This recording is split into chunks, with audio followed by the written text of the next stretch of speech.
Եթե ռուսական կառավարումը Հայաստանի շահերից չի բխում, ինչ է անելու հայկական կողմը։ Պիտի լուծումներ գտնենք։ Կան նախնական ինչ-որ քննարկումներ, ինչ լուծում է տեղի գտնում։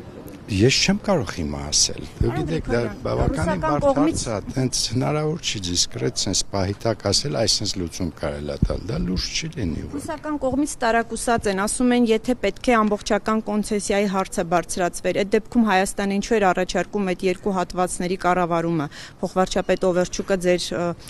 պատվիրակության մոսկովյան բանակցություններից հետո էր այդ հարցը բարձրացնում։ Ինչու Հայաստանը այդ դեպքում առաջարկեց տարակուսած։ Ում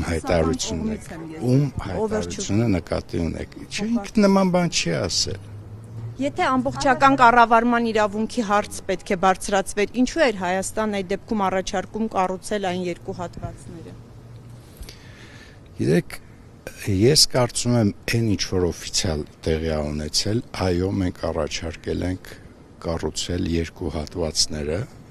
որպեսզի երկաթգիծը ի վերջո լիարժեք լինի եւ պատրաստ լինի ապաշրջափակման գործընթացին։ Դա շատ կոնկրետ ֆորմալ գործընթաց է եւ այո, նման առաջարկ եղել է։ Մնացած հարցերը ուղղակի քննարկվում են, որևէ կոնկրետություն չկա այս բանը։ Ամեն դեպքում այդ լրանորոգումը պիտի արվի, ամեն դեպքում։ Իսկ այդ հարցով կա